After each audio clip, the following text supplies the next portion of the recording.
Za chvíľočku budeme variť niektoré veci stade s receptíkou, to vidíme, ako to pôjde. Snáď dobre.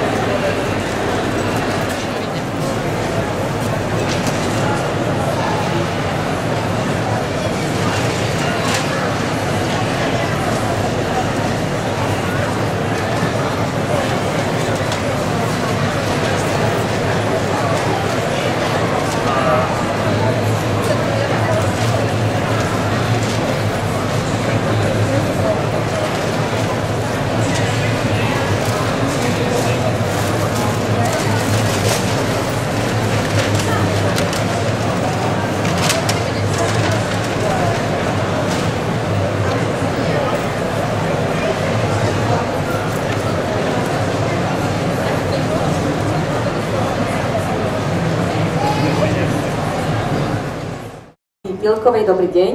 Dobrý deň, vítam vás tu všetkých. Ktorá je autorkou knihy Poklady slovenskej kuchyne, ako to tak čítam. A samozrejme budeme si dnes aj z tejto knihy pripravovať recepty. Takže budem rada, ak každý, kto má teraz chvíľu čas, sem príde a nechá sa inšpirovať, pretože to, čo si tu teraz navaríme, potom budeme spolu ochutnávať, aby ste vedeli, že aké zaujímavé a ochutné. Takto vlastne vznikala kniha, že vy ste sa rozhodli zozbierať všetky tradičné, známe, viac, menej známe recepty z oblasti Bratislavy, Záhoria, to je aspoň v tejto, ešte Podunajsko tam čítam. To sú 3 regióny vlastne a zahrňajú 150 receptov, tak sme sa aj dohodli teda s vydavateľstvom, aby to bolo pre ľudí zaujímavé.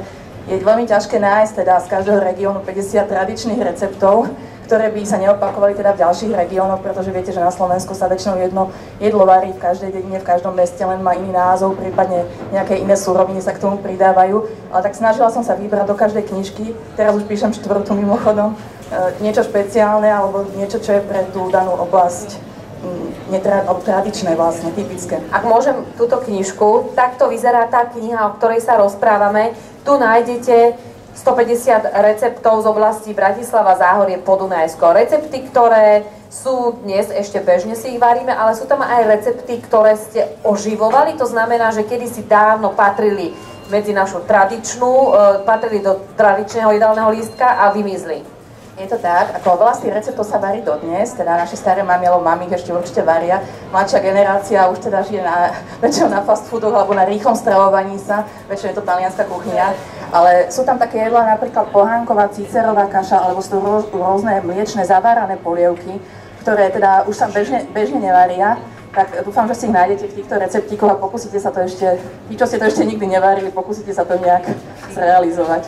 Ja už držím v knihe hotovú knihu, ale prvá bola určite myšlienka vôbec takéto niečo napísať. To znamená, že váš vzťah k vareniu, k jedlu, to bolo to, čo vás inšpirovalo, že ja to všetko spíšem, bude z toho jedna veľká kuchárska kniha, alebo čo bol taký ten prvý impuls toho, že teraz v ruke už držíme výsledné dielo? Impuls všetkého bolo vlastne moje stretnutie s pani riaditeľkou IKAR, vydavateľstva IKAR, kde sme sa vlastne rozprávali, že aká knižka by mohla zaujať dnešných ľudí, čo radi varia.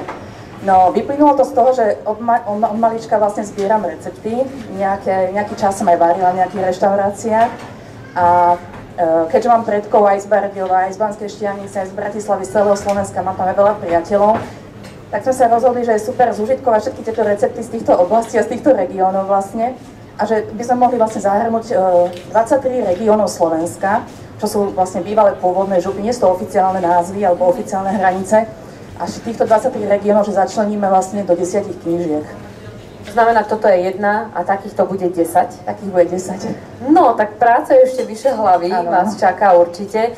Takže vítam všetkých, ktorí teraz len prišli, rozprávame sa o knižke Poklady slovenskej kuchyne, kde sú najtradičnejšie, aj známe, viac menej známe recepty z celého Slovenska. Toto je prvá časť, kde je zahrnutá Bratislava, Záhorie, Podunajsko a od ktorej etapy časovej sa tu tie recepty nachádzajú. To znamená, je to obdobie, ja neviem, Rakúsko-Uhorska, je to obdobie, ktorých, dá sa povedať, časov. Ja by som začala už v stredoveku. Už v stredoveku sme. A tu je stredoveký recept? Sú tam určite stredoveké recepty, pretože sa varili vlastne až do Rakúsko-Uhorska, niektoré až dodnes. A boli to vlastne tie úplne jednoduché polievky, fazulová napríklad, zemiaková, neskôr tie zemiaky boli na Slovensku. Boli to rôzne obilninové kaše, ktoré boli teda základom nášho stravovania kedysi tu na Slovensku, podľa mňa.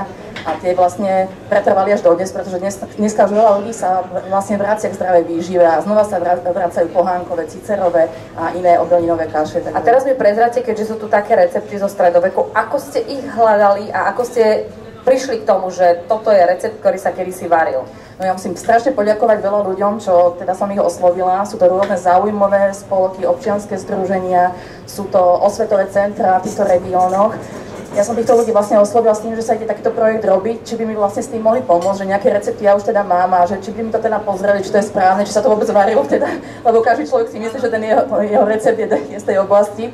No a vlastne oni mi posielali a tieto recepty a konzultovali to so mnou, takže som im veľmi vďačná za to, ešte raz chcem poďakovať. Takže to znamená, že Bratislava, keďže to bolo hlavné mesto a ide o to, že Bratislava nebola taká chudobná oblasť ako zvyšok Slovenska, a preto sa tam aj vyskytujú iné súroviny, preto je tam, ak uvidíte v tej knižke, je tam viacej receptov, ktoré sú zamerané, kde je čokoláda napríklad, kde je káva, kde sa používa marcipán, čo na Slovensku v iných krajoch alebo regiónoch nebolo až taká dostupná vec. Takže to sme si spomenuli Bratislavu, teraz sme si o tej povedali, čím je špecifická. Čím bolo špecifické Záhorie, napríklad, čo sa receptov týka? No Záhorie je za horami. Záhoráci majú svoje špeciálne nárečie, aj špeciálne zvyky a varenie, ale čím sú charakteristicky podľa mňa, tak je to kyslá kapusta, zemiaky, jablká, sú to zabíjačkové hody a zber a teda príprava hríbov.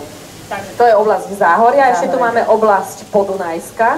Tak Podunajsko všetci vieme, že tam žije väčšinou teda maďarská menšina, ktorá má rada teda paprikové, paradajkové jedlá, veľmi čípoš, väčšinou teda. Známi sú svojimi palacinkami, svojou dobožkou napríklad, svojim lečom, perkeltom, gulášom, čiže podľa mňa kuchňa je úžasne bohatá a hlavne chutná. Takže to všetko sa nachádza v tejto knihe číslo 1 a možno taká malá inšpirácia pre vás, ktorí ste tu, tých kníh bude 10. Takže skúsme si povedať, teraz pracujete už na 4. Na 4, áno, práve som dokončila, teraz dokončujem 4. knižku a bude to vlastne oblasť Hontu, oblasť Podpolania a Novohradu.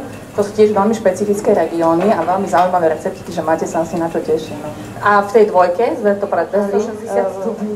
A tiež sa môže podávať teda k vínku alebo k pivu, tak odporúčam, nech to ľudia vyskúšajú. No, znie to veľmi jednoducho, takýto recept kychle, kde stačí vyšľahať celé vajcia so štipkou soli, pridáme cukor a miešame do penista, potom pridáme múku s anízom, ešte chvíľu miešame, kým nevznikne hladké cesto, dáme na plech, robíme kopčeky cesta a keď každé ozdobíme lieskovcom. Recept vyzerá byť taký za 10-15 minút hotový, jednoduchý a výhodou každého receptu je, že nemusí sa pripravovať asi 3 hodiny, že sú tu aj takéto jednoduché recepty. Sú tam hlavne jednoduché recepty, pretože tí naši predkovia nemali toľko voľného času, robili na poli, robili v záhrade, gaštanmi, rôzne mäsa, keď teda bola nejaká slávosť, čiže gaštany mali veľkú obľúbu kedysi.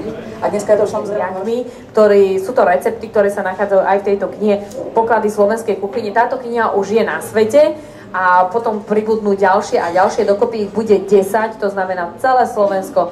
Všetky recepty, ktoré už naše babky, prababky varievali a pripravovali, tak budú tu. Ak máte aj vy svoj obľúbený recept, aj s jeho menom, pretože bolo teda už spomínané, že v tých ďalších knižkách môže byť aj meno autora toho receptu, aj to, z akého regiónu je, aby sa mohol potom v knihe nájsť, tak pokojne môžete písať na túto e-mailovú adresu.